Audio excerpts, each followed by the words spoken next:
Mahirap yung naging transition ko noon kasi meron akong full-time na on-site work. Alam naman natin na kapag on-site work, dagdag yung hours ng preparation, yung commute. So, talagang pag-uwi, doon lang ako nag-start mag-aaral. And I'm making sure na nag-aalat ako at least 2 to 4 hours per day pag-uwi para mag-aral. Mas mapabilis kasi malawak yung web dev lalo na full stack web dev yung role na tinatarget kong pag-shiftan nun. Kailangan maging consistent.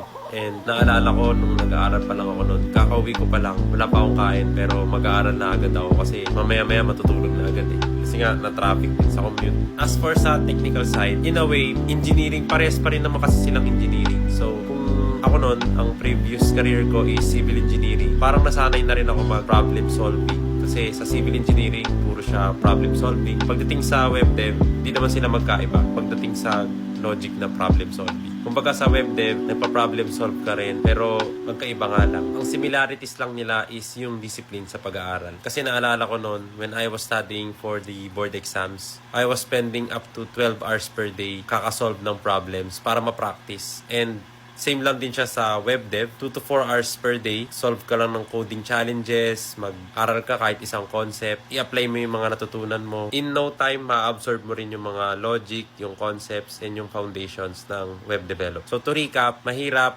Lalo na kung may full-time job ka on the side. Pero worth it siya in the end. Ayun lang. Follow nyo ako. Nagbibigay ako ng tips kung paano mag-shift sa tech. Good luck.